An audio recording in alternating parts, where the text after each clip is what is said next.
In the beginning, God created the heaven and the earth. And the earth was without form and void, and darkness was upon the face of the deep. And the Spirit of God moved upon the face of the waters. And God said, "Let there be light."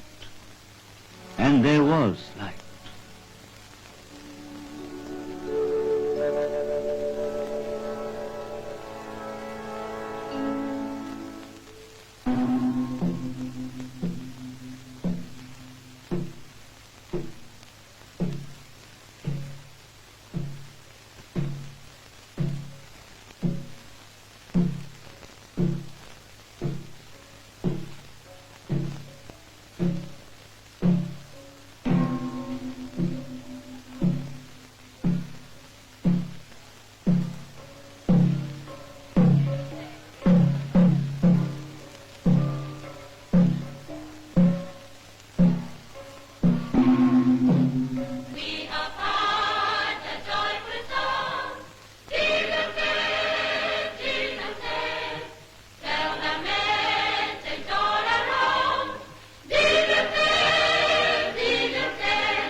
Land of tranquility, yet upheaval, of wisdom and folly, of plenty, yet poverty, hope and again despair, lethargy, yet vitality.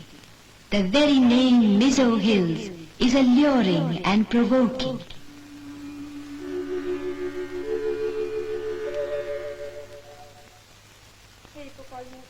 You have been a judge of the district council at Aijal for quite some time. What, in your opinion, are the views of the public regarding development of the Mizo Hills?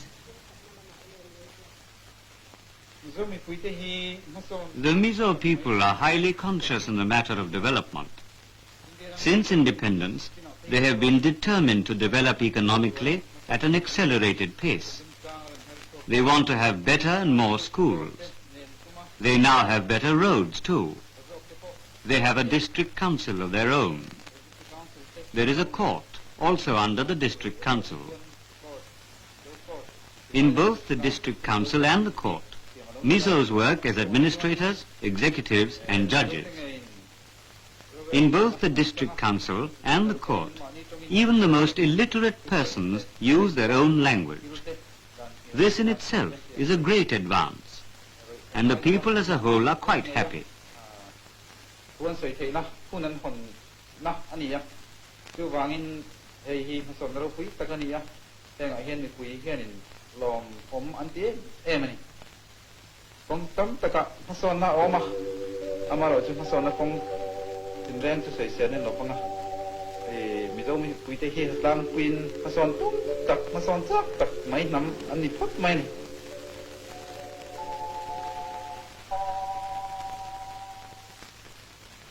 For the uplift and development of the Mizos, what steps do you suggest should be taken? The Mizos have a great desire for the kind of progress which is being achieved in other places. They need facilities for higher studies, especially science. Longer and better roads, better hospitals are also needed. Setting up of industries will help in development. We need more employment opportunities. When the dry season comes, water scarcity is great, and it is necessary for the government to arrange more water for the people.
My name is Lal Mingliana, and I am one of the 300,000 people who live in this northeastern corner of India.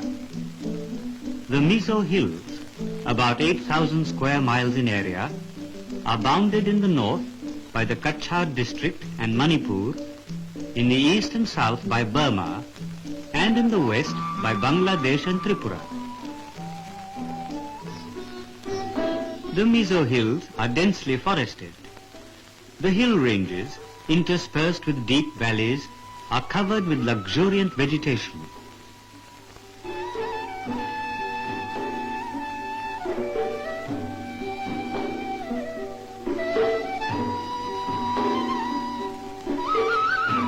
Amid this magical landscape, we hill communities build our homes on the tops of ridges. Hence the word Mizo, he who dwells on the hills.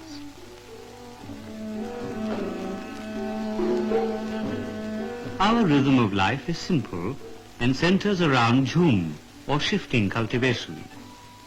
Most of us are Christians. We also have in the Mizo Hills the Buddhist Chakma and various groups with their traditional faiths. The literacy rate in our district is one of the highest in the country.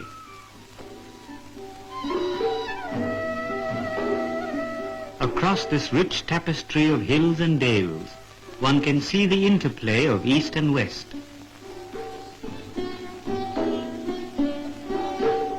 My occupation is the running of a modest store at Aijal.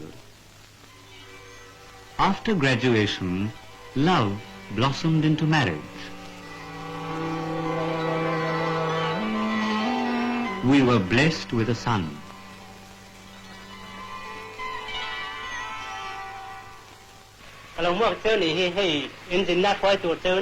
Regional officer, Directorate of Publicity, I remember vividly the day when the opportunity came to me and to several other Mizos to start on a tour of other parts of our vast country.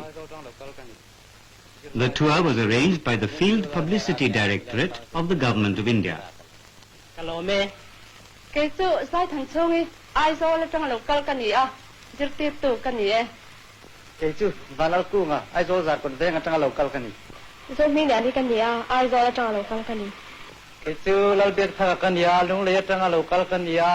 High school Lazum dia kan ia aizo tanga local kan ni.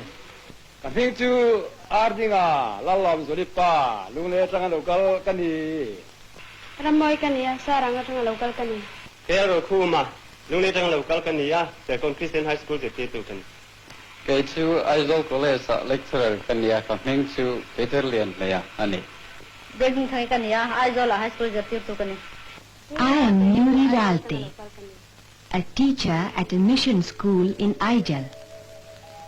We gathered at Silchar, where we got to know each other.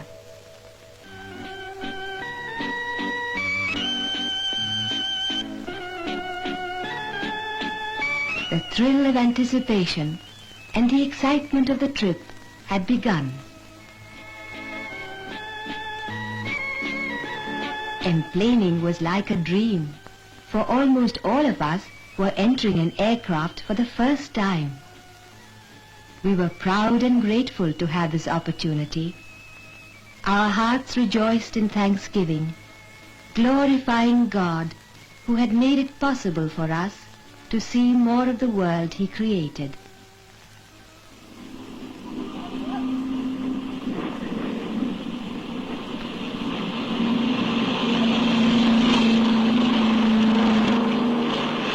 It was a thrilling moment when I was smoothly lifted up from the earth.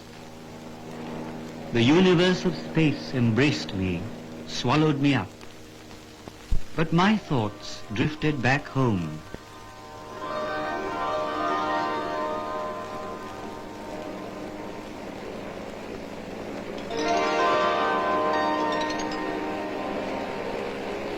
Everyone's thoughts were their own companions.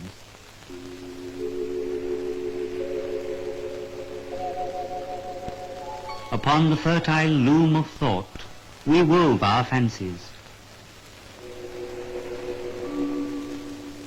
I found myself on land in Guwahati. We greeted nature's radiant eye high in his chariot from the balcony of Hotel Sunrise. The rickshawalas were completely unaware that I was curiously viewing them.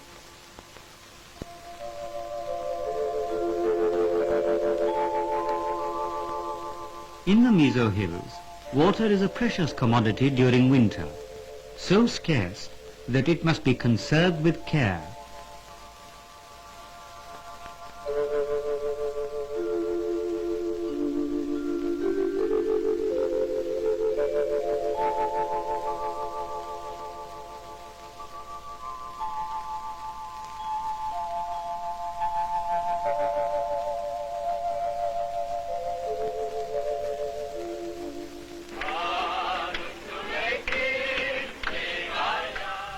We set out to explore Guwahati, Assam's ancient city, singing all the way.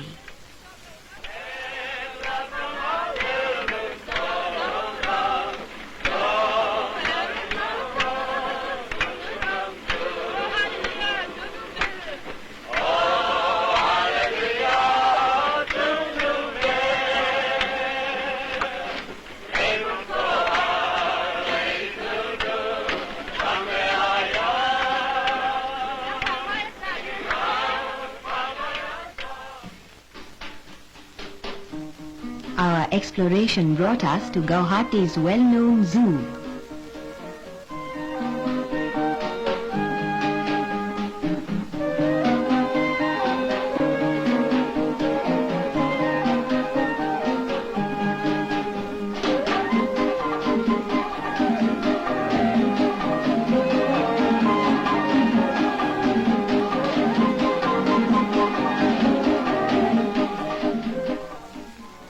Dispersing light from afar, the sun smiled on the church spire.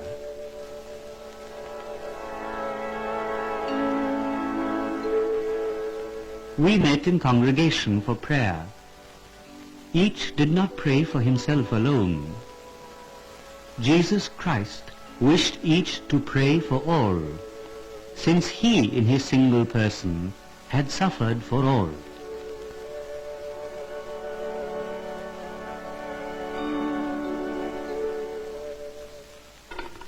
He united us with our folks living in Guwahati.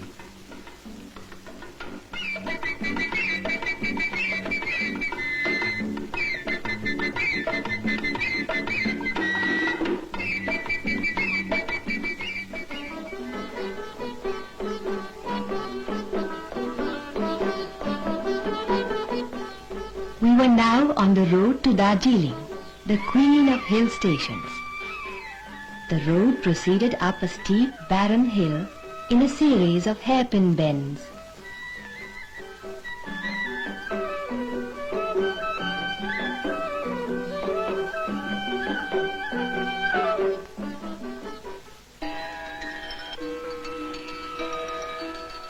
We halted to look at the tea shrubs, whose leaves are brewed all over the world to make the drink which cheers but does not inebriate. As we continued climbing up, at every turn, beauty fresh and unspeakable revealed itself in a magnificent panorama.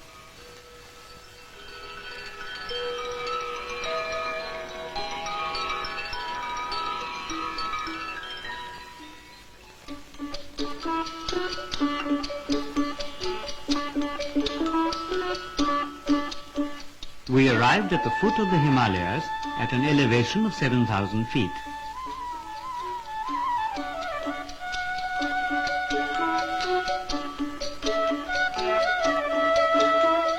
From the hotel, we saw mountains on mountains in clusters. Above them towered Kanchenjunga, the monarch of mountains, in a robe of clouds with a diadem of snow. Its solitude has remained unperturbed since the dawn of creation. There must be meaning on the faces of the majestic mountains and precipices hung with glaciers. Their utterance we could not comprehend, but we knew that there was God behind them, and the spirit that breathed into these natural temples of rock and ice prompted us to sing in praise.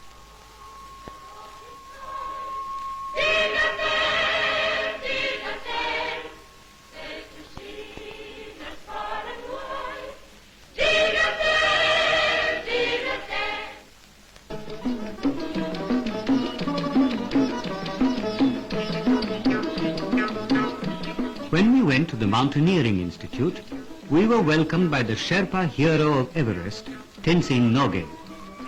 Born and bred in the heart of the Himalayas, he has a special kinship with the Magic Mountains.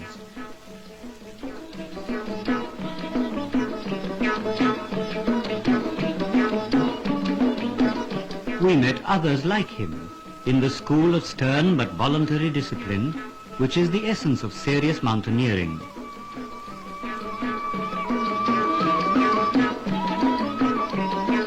These aspirants had found enchantment in a sense of vast spaces and something of eternity, in the joys and risks of scaling dizzy heights. In the settlement of Tibetan refugees, we were greeted in traditional style. The presentation of the scarf was a token of friendship. Our country, in spite of her own problems, welcomed them hospitably when they trekked over the high passes seeking refuge from oppression.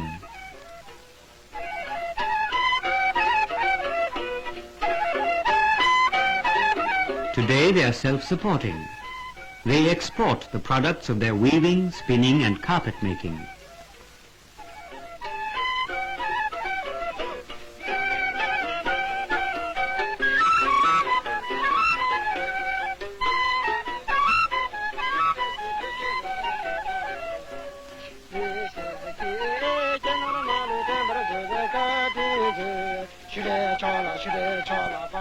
The women and children joined us where Tibetan dancers whirled around, some of them in weird masks, accompanied by cymbals, thundering gongs and sharp cries.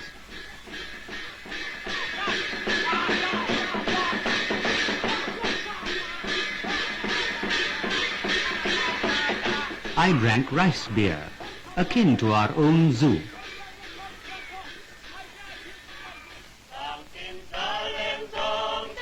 We reciprocated by singing about our tribal history, achievements and philosophy.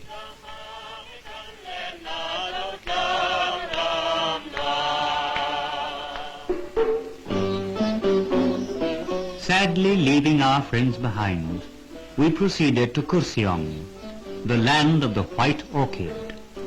And along the looping, winding pathway, our jeeps were equipped with shock absorbers, most of which were the passengers.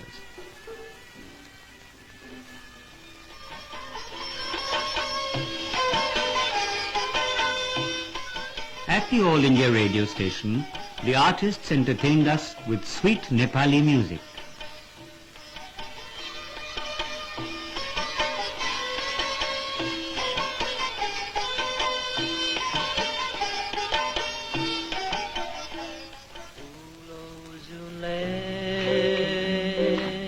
Playing the guitar, my natural instinct found an outlet.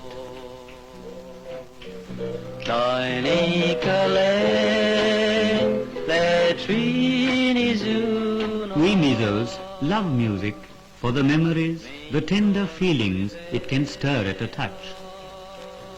When the twilight sun turns the Mizo hills and cliffs into crimson gold, in musical sessions,